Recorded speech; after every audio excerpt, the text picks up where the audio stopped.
That's a good spot to get started. We got plenty of folks here, and we'll go ahead and get going. Really excited for our session today with Ben Murray, SaaS CFO. Hey Ben, can you hear me okay? How's it going? I can. Doing well, thanks. Good. Where remind me again where you're calling from? I'm in Eastern Iowa, Dubuque, Iowa, but soon to be located in Denver in a couple weeks. So Eastern Gotcha, Iowa right for on. now. Awesome, very good. And that's your hometown, right? You grew up there in the Midwest? Yep. Yeah, we've moved around a bit, but this is actually the hometown here in Dubuque. Good man, right on. Well, cool. Just to kind of welcome everybody else. So my name's Mark Stoddard. If this is the first time you've joined one of these sessions, I run sales and marketing here at ClientSuccess. I'm really excited to have Ben on with us. We've been a longtime follower of Ben's blog, the SaaSCFO.com, also his other website, the SaaSacademy.com. Some of the most informative kind of content websites that we found, especially when it comes to SaaS, unit economics of running a business. We've been getting a ton of questions lately here at ClientSuccess on, how do we calculate this? How do we run that? As customer success becomes more and more kind of like strategic growth levers in, SaaS businesses, we find we're loving to see that more of these kind of like financial conversations that are coming up. So make sure that regardless of how today goes, you bookmark Ben's websites, SaaSacademy.com, SaaSCFO.com, something that we look at constantly. So make sure you do that. And before we kind of jump into things with Ben, again, if this is your first time seeing or hearing about ClientSuccess, we'd love to give you a brief intro. We're a customer success growth platform. And so really what that means is we help your customer success team with all things related to onboarding, adoption, renewals, growth, anything that your customer success team needs to provide a really great customer experience, and then giving you the ability to report back on what's going on with your customers to your leadership team, giving you the ability to collaborate on customers. And we're a leader in customer success on G2, also won the Cody Award for the best customer success solution on the market. Won that a couple months ago. We were really excited about that. If you haven't seen us before, if it's been a while, please find us. We're ClientSuccess.com. Find us on Twitter. We're at ClientSuccess. Just shoot me a note directly. I'm easy to find. Mark with a K at ClientSuccess.com. Look forward to just chatting with anybody with anything related to customer success. Now, with that being said, I'm going to pause my screen and we're going to jump into things with Ben. You should be able to go ahead and share your screen. And I'm really excited about this topic. A couple of weeks ago, we've had a few other sessions with other folks that kind of get into like the metrics and the economics of different SaaS businesses. And what we find is that it's just kind of all over the place. And so when Ben and I were talking a couple of weeks ago about what we should do in a session, just like the idea of getting some clear understanding around how to calculate renewal rates, how to calculate upsell rates. I find that if you talk to 5 different people, you get 5 different opinions on how to do it. So, really excited for this conversation. And so if there's questions, please pop them into the chat pane. I think, Ben, you said you probably got about 15, 20 minutes worth of kind of content to go through. So I think it'd be really informative. As questions come up, pop them in the chat pane. I'll keep an eye on that. And then we'll do more of a Q&A shortly after. Anything else you want me to cover before we jump in, Ben? No, that sounds great. Thanks for having me, Mark. All right, man, we're thrilled. Let's hop into it. All right. Well, of course, I love talking about SaaS metrics, and we'll talk a lot about how to and how to calculate and why here. But we're going to talk about kind of the 1-2 punch combo of the renewal rate and upsell rate, and how this is important for SaaS leadership, customer success, account management, and finance. So objectives for today, of course, we're going to define and calculate these 2 important metrics. And then, of course, the benefits, right? There are tons of SaaS metrics out there, but why should we use these metrics? Why are they relevant to us? And then a little side conversation about logo versus dollar measurement, because with any SaaS metric, you oftentimes see you can calculate on a logo basis and a dollar basis. And what does that really mean? And then a little bit about the lurking danger within multi-year contracts. And of course, the 1-2 punch and why these two metrics together are very powerful. So first, let's dive right in with the renewal rate. So this metric type is a recurring revenue health metric, which of course we're all obsessed with being in SaaS. So it measures the retention for only 1 month of invoicing, which is a key clarification for this metric type, and we'll talk more about that. Now, who is this important for, applicable to? Well, of course, the SaaS leadership within your organization, customer success teams, account management, and finance. So let's talk about the concept. Just real briefly, high level with the renewal rate. So with the renewal rate, we're saying, hey, if I have January renewals coming up, let's say invoice annually, and I'm going to send out 100 invoices to my customers in January, I'm going to track who paid their invoice for that month and who churned. And here's the key. I'm going to track against that same January cohort. So let's just say we invoiced January of this year. So I'm tracking it against that same cohort. So that's the concept of renewal rate at a high level. So you may think, hey, this sounds kind of like churn. It sounds like retention. What's the big deal here? Why is this really different? And it's a great question. Well, renewal rate is not tracking aggregate churn or retention. So again, to clarify this, we don't compare those customers who renewed in January against our total customer count. So of course, we may do that with other aggregate measures, but with this, that's what makes the renewal rate a little bit different. We're just looking at the month that we're invoicing and how that, you could say, cohort is behaving for that month, whether they're churning or retaining them. Do you find it's always calculated on a monthly basis, or do folks also kind of look at a quarterly renewal rate, or is it for your purposes mainly calculated on a monthly basis? And we'll talk about the time period to measure later, but it's a good question because really, right, we're invoicing monthly, and those could be annual invoices, quarterly, monthly. We're going to look at it on a monthly basis and that cohort of customers to apply the renewal rate. Now, the time period we measure once we get to the upsell rate will vary a bit. Gotcha. But, Okay. Yep, a good question. That's what makes this different versus churn and aggregate retention, is we're just looking at that January month, for example. So let's dive into the math here. So again, I mentioned there's logo and dollar calculations for a lot of SaaS metrics. First, we'll talk about the logo example. So again, say we invoiced 100 customers in January, and then we found that 95 customers renewed and 5 churned. So it's simply 95 over 100 equals our 95% renewal rate. And we're going to measure this each month, kind of getting back to the time periods that we're measuring here. And with the dollar renewal rate example, now we're thinking on a dollar basis. So for example, in January, we invoiced 100 customers, but they're worth 100K of ARR to us. And after all was said and done, 97K of that renewed and 3K churned.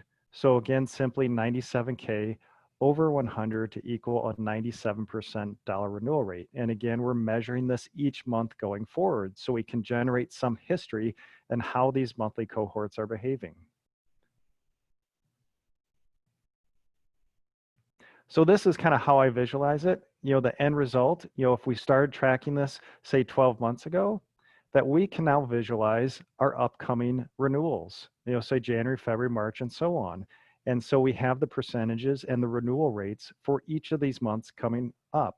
Instead of just, hey, customer success team, here's, from finance, accounting, here's my, customer list, and, in May, expect us to invoice 150 customers.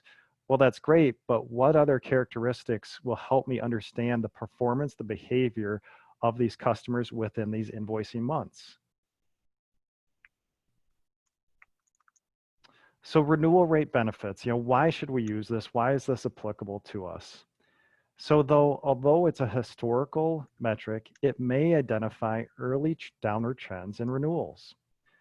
So with the renewal rate, and this is where it differs from aggregate churn or retention, there's increased sensitivity by measuring it down to a month of invoicing.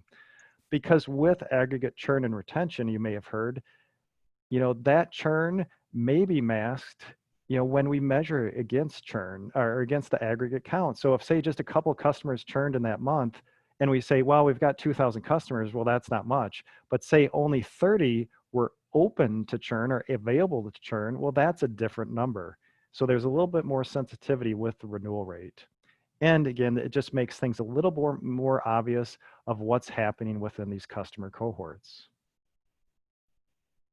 And also, I feel it's better reporting for our customer success and account managers. So we can see, we can have a data point about our upcoming renewal cohorts. So we can prepare for those conversations.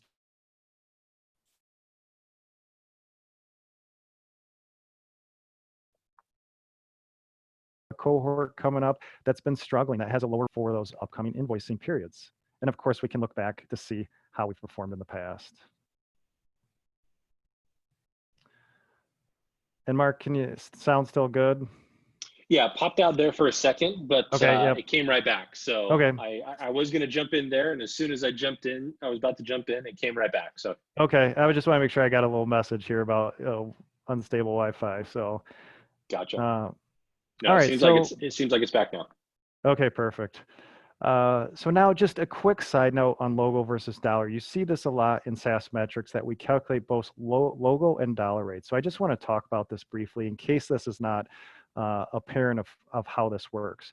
So just real briefly, the top data table here, we can see that in this red box, our dollar rate, in this case, our dollar renewal rate is higher than our dollar logo rate. So 97 versus 95. When you see that math, that means we are, in this case, churning out lower ASP customers, which generally is okay. We'd rather lose those lower ASP customers than the higher ASP.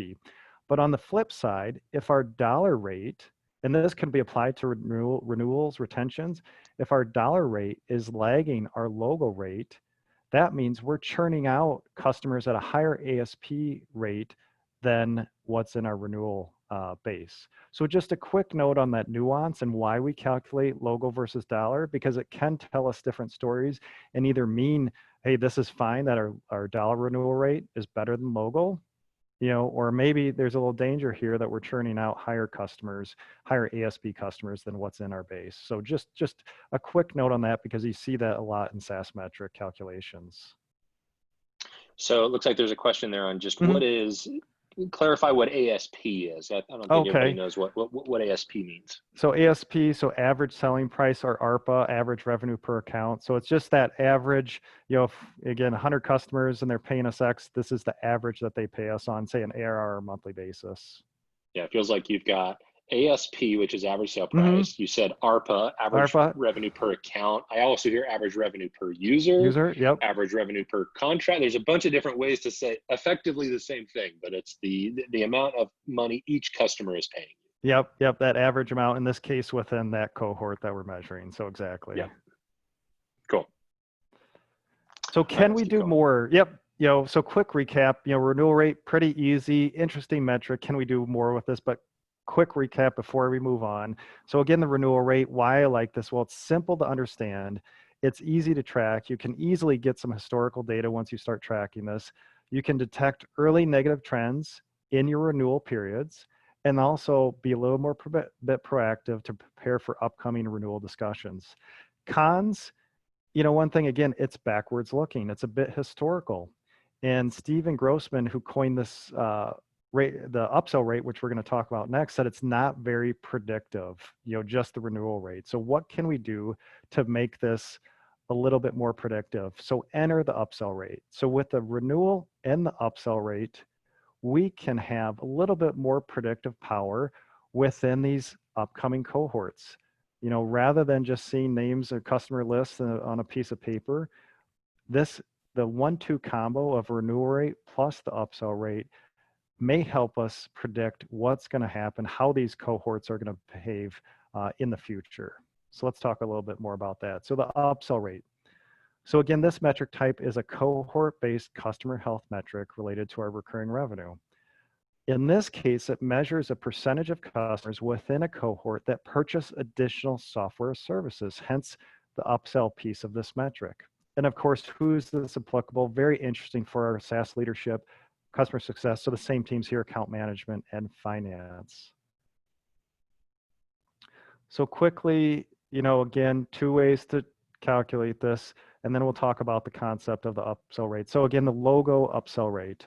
So here we're looking again at a cohort on a cohort basis. In this case, saying, hey, our January cohort. So if we have 100 customers within that cohort, and within the recent history, if 10 customers were upsold, it's simply 10 over 100 for a 10% upsell rate.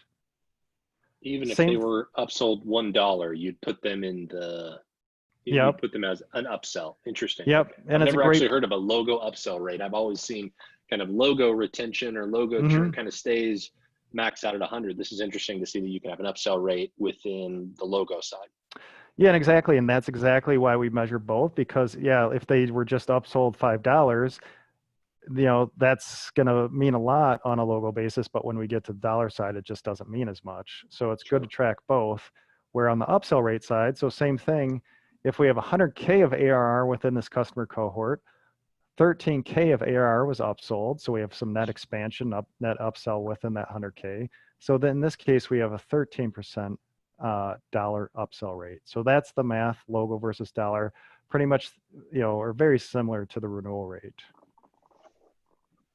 So the concept here, let's talk about the concept of the upsell rate. So it's saying, if we looked at two cohorts and say they have very similar renewal rates, it's like, okay, well, they're both doing okay.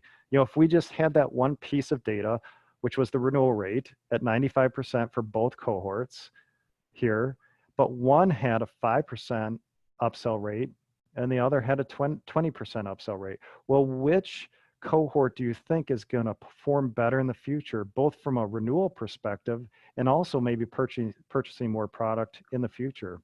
Well, just intuitively, I would think cohort B, even though the same renewal rate, but with 20% upsell rate, more likely they're happier with our company, happier with our product, that they continue to purchase more product for us. So that's kind of the 1-2 combo of looking at the renewal rate plus the upsell rate to see if we can predict a little bit more about their upcoming behavior with the upcoming renewal discussions. Whoop, went too fast. So again, with these metrics, we talk about cohorts. So before we were saying, hey, we're just looking at our January 20 renewals, our February renewals, our March renewals. But now we can further segment our customer base. So now we can say, hey, let's look at my January 20, or maybe this is January 2021 coming up in the future, and each year of customer acquisition, and apply these same metrics that maybe our January 2017 acquired customers act a little differently than our 18 and 19 customers. And why would that be? Maybe they were acquired from different go-to-market strategies. Maybe it's digital ads here or outbound reps here, and some of these perform better. And this is kind of getting into the whole cohort analysis metric, but now we can further segment, within these cohorts. And this is a fascinating piece. I know there's a lot of people who use this to kind of especially let's say in 2017 or 2018, our business looked very differently than it did in 2019 or 2020. Maybe we were in a different market. Maybe we pivoted. Maybe we drastically improved the product. So you might actually, it's not uncommon to see very different renewal upsell rates as those cohorts continue. And sometimes it's a really good way to tell a story that says our customer base is, our business is getting much healthier over time. And we have our legacy customers that are 5, 6, 7 years old. Those aren't renewing at a very high rate. But look at the most recent cohorts. That's a really interesting story that I know a lot of companies are telling. Yep, and exactly the purpose of cohort analysis. Yep, great point. So now how do I visualize this? So we have the renewal rate plus the upsell rate. Of course, before we could calculate horizontal with our renewal rate, and now I'm adding renewal rate plus the upsell rate to these cohorts by month, so we can see which ones might be performing better or worse than the others.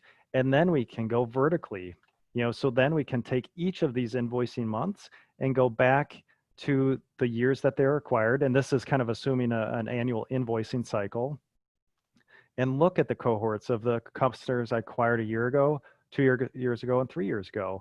And do they have any different performance characteristics that's going to maybe grab my attention or my focus? So upsell rate benefits. So why should we use the upsell rate? Well, again, this is a great extension of the renewal rate. It transforms the renewal rate into more of a predictive measure by adding the upsell activity within these cohorts. And I feel, as a CFO, it provides important information and focus for our account management and customer success teams, that we have more data, again, than just customer lists and maybe demographics or customer size. We now have some financial activity data of customers, of cohorts that are performing well, maybe some that have not been upsold, but we've got great retention, and maybe there's potential to have some expansion within those cohorts. So using this data to our advantage. And also potentially on the FP&A CFO side of improving our budget forecast accuracy, instead of looking at our whole, say, 2,000 customers and just aggregate churn and retention, can we segment this into smaller pieces of cohorts that perform well and don't perform well, just to have a little bit more accuracy potentially in our forecasted retention. And finally, I think we can further expand this when we pair it with white space opportunity data. For example, if within these cohorts, say the average is 10K ARR that they're paying us, but if we mature them through our product lifecycle or our product roadmap, maybe they can expand to 100K ARR. So pairing it with this financial data of how much can they expand through our product line to see where our focus should be. So we talked about this briefly, but the time period to measure for the upsell rate. So I think you need to align this with your invoicing cycle, whether it's monthly, quarterly, annual.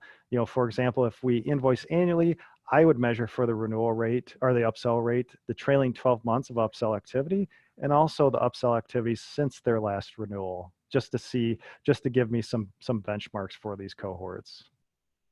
So there's a question that came in specifically on this from Star. So Star says, if a customer upsells in July and the renewal date for the customer is not until January, it sounds like based on what you're saying there is, so her question is, do you update the numbers for January or do you do it in July when the upsell happened? And it sounds like you're kind of saying, it kind of depends on your invoicing cycle. If you're invoicing semi-annually, maybe you do it then versus, how do you think through that? Yeah, I think through that. So yeah, so they upsold, in July, but they're still part of that January cohort, so that just adds to the characteristics of that January cohort. As long as we're still invoicing them in that January period, I would still look at that cohort. Now that adds to that upsell rate, upsell activity within that invoicing cohort. Gotcha. Okay. Great question. Hopefully that answers your question, Star. If not, keep. Yeah, time period is such a sensitive thing for all SaaS metrics. Really, it can really sway the result of your SaaS metrics. So you really have to be careful, and a lot of just trial and error. Sometimes there is no right answer. Just I think just start measuring, just start calculating, and do the numbers start making sense, or do you have to tweak them? Sure. Yeah, she says you answered the question, and she says just getting this to align with finance can oftentimes be tricky. So. Right. This is going to really rely on a lot of finance and accounting data, hopefully good reporting coming out of your general ledger system and billing invoicing system. Yep. So one quick thing before we end is kind of the hidden danger within multi-year contracts, because oftentimes when we calculate aggregate churn, retention, renewal rates, we're comparing that to the total customer base. Well, that total customer base could be locked into multi-year contracts and thus cannot churn unless they breach contract. So with multi-year contracts, it's important to measure, and again, not just renewal rate, but churn and retention against those customers who can actually churn, not against all customers where we're just invoicing year 2 of say a 5-year contract. So for example,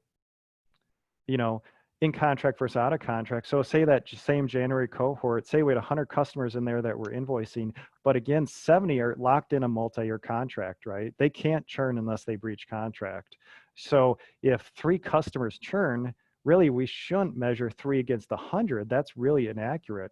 Really, it's the 3 out of 30. So 30 were available to churn. Maybe we're working on a new contract extension for them, trying to get a multi-year contract in place for them, but they still churn. So just a quick note on that nuance, because sometimes that does come up in, internal operation discussions and also in M&A when people are looking at the health of your recurring revenue. Yeah, that actually answers a question I literally had last night. I was going through some of our internal metrics and looking at cases where we have a multi-year contract and trying to calculate retention rates. And it was cases where there might be an account that's in a 24 or a 36-month contract, but they're kind of in month 18.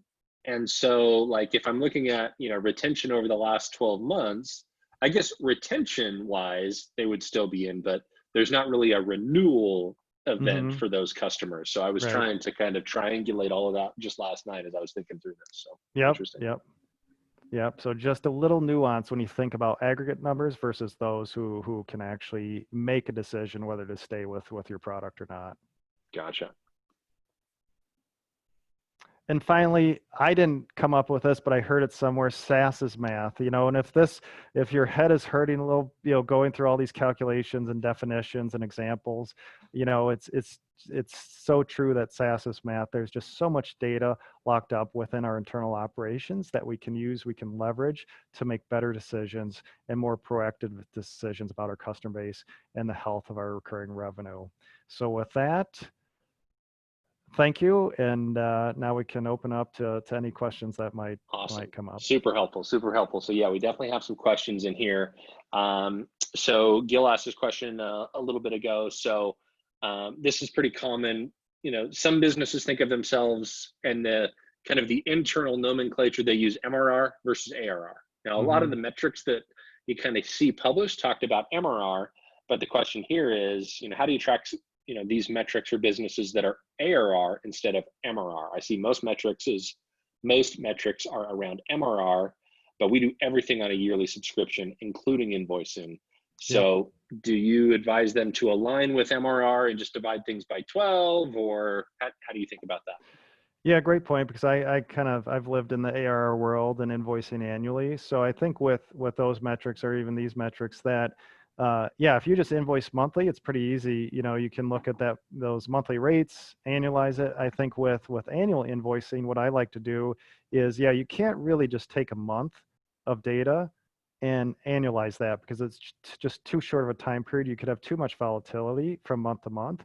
I like to measure on a trailing 12-month basis. So if I am, say, measuring aggregate churn or retention, I like to measure on a trailing 12-month basis, and each month going forward, apply that against my total customer count, for example, or look at the quarter, a trailing quarter. So you have a little bit more stability in the numbers, a bigger data set, and then annualize that by multiplying by 4. But same thing, that's important. And people get that wrong, monthly numbers versus annual numbers. So again, I measure on a trailing 12-month basis, and then also I'll look at on a quarterly basis and also annualize that, because that's just a little more recent history. That could be a good proxy. So you really want to use a time frame that you think is a good proxy for whatever metric that you're calculating. Gotcha. Very good. Jessica asked, there was a question a minute ago when you kind of started going into a bunch of the cohort analysis and how do I align this cohort, the January cohort with the February cohort, et cetera, then over the years. So she was asking, so are you using cohort and customer synonymously? I don't think you were. I think it's the customers that were acquired in a given period of time. So I think you were talking mainly about like monthly cohorts. Any other thoughts there?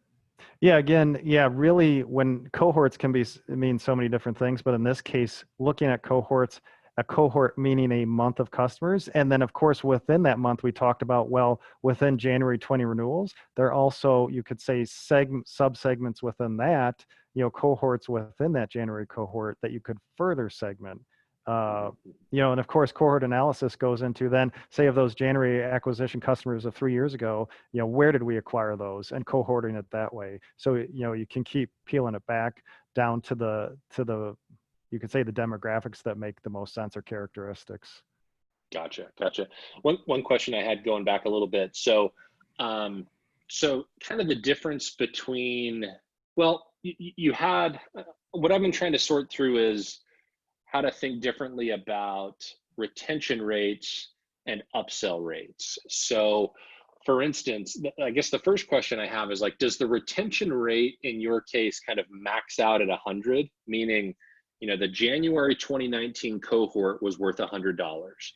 Now, that January cohort a year later might actually be worth $120 because they had $20 of upsell. Mm-hmm. In that case, would the retention rate for that cohort still be 100? Because is the retention rate saying we're just renewing? Sorry, I keep putting together retention and renewal rate, Yeah. but those are two different things. So in that example, would the renewal rate be 100, or would the renewal rate be 120 because there was some upsell in there? Or do you keep those separate? That's a piece that I've been trying to wrap my head around. And honestly, it could be done either way, but I kind of think of it kind of resets, that when you get to that point of renewal, that renewal rate is just based on that point of invoicing, so say, Okay. for example, I've always invoiced 60 days in advance, so you've kind of locked those in, you sent those invoices out, and, whatever ARR, MRR is locked up within those invoices, that's your measurement kind of, you could say, base. So the number of logos and the dollars within that.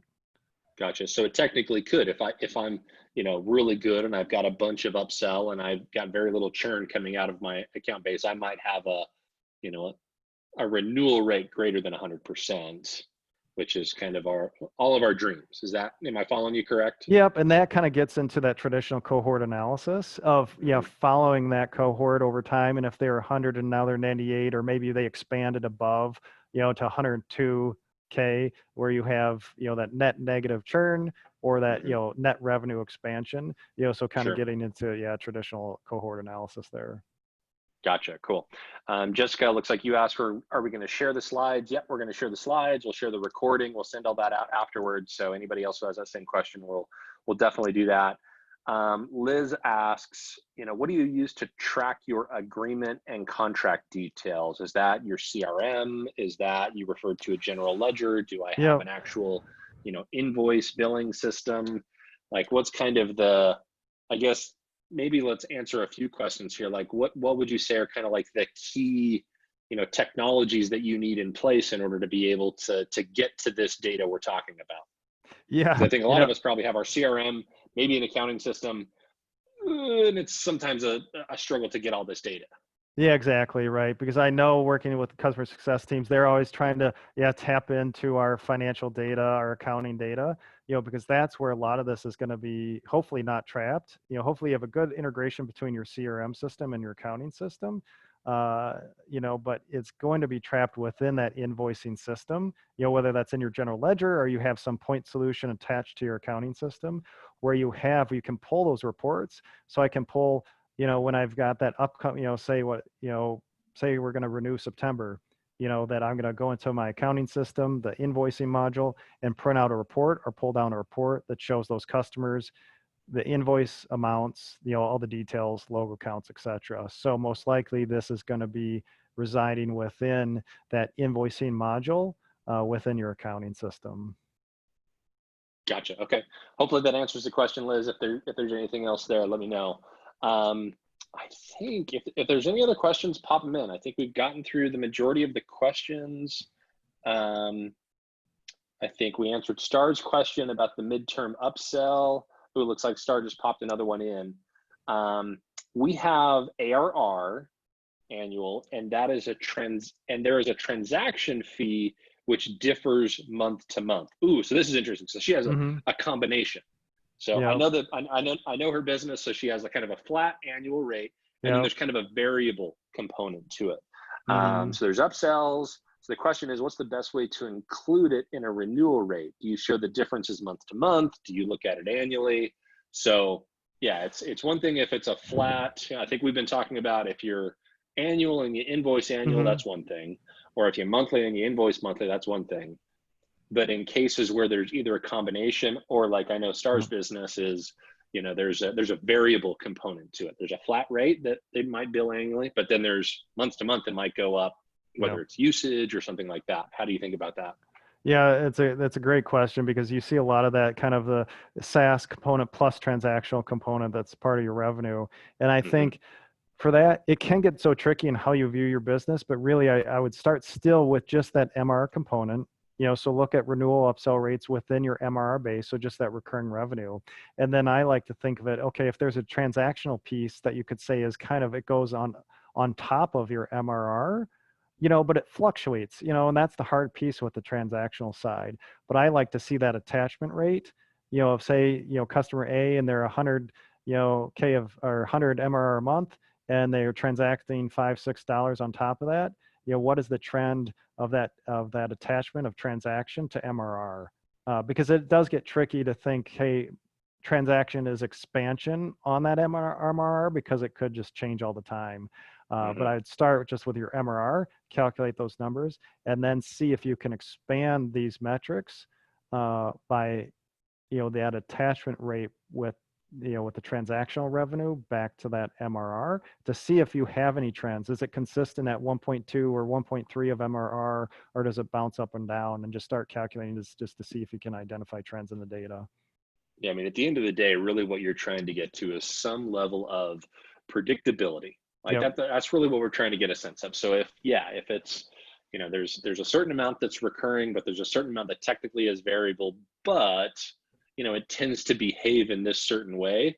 That's really what your board, your investors, et cetera, they want to just see predictable, reliable revenue growth.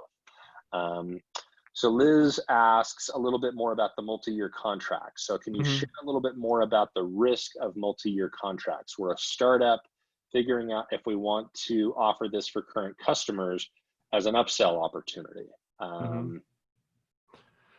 Yeah, I have some thoughts there. Curious to get your thoughts though, Ben. Right. Yeah. I mean, obviously, we love to lock customers into multi-year contracts if they're happy, because maybe, you can offer some sort of discount to get them in the multi-year. I'd be careful with that, not just random discounts. But, one thing is, like, if you have great retention, you don't have to offer as big of discounts to lock them into a multi-year contract, because they're going to stay anyway. So just food for thought there. But right, locking them in. It becomes a cash flow discussion at that point. Do you want the payment up front if they're paying you monthly or something like that? Exactly. So it's a cash flow thing with multi-year contracts. If you're invoicing annually, getting that cash now each month, or maybe they'll pay for 36 months ahead of time.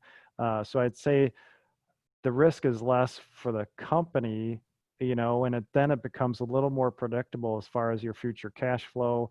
What focus points do you need with these customers when they're ending a 3-year contract? But you see, it's, a lot of multi-year contracting in B2B right now. And, I think it makes things a little bit easier, more efficient, less contracting going on each year, and so on. Yeah. And maybe this was just how you phrased it, Liz, but you mentioned here, I think what I heard you say is you're thinking of going and offering an upsell to get a multi-year now, if you can get an upsell and a multi-year contract, like, shut up, go do it. I think the risk in a lot of cases is it's, we're going to go offer a 24, 36, 48 month contract, but we need to give up something. And I think that's the fine line you need to walk. Are we locking in a retention rate that we're happy with? Are we getting, a lot of cash up front that's going to help us fund our operations without having to go back to, investors? Those are really kind of the levers I'd be thinking about pulling.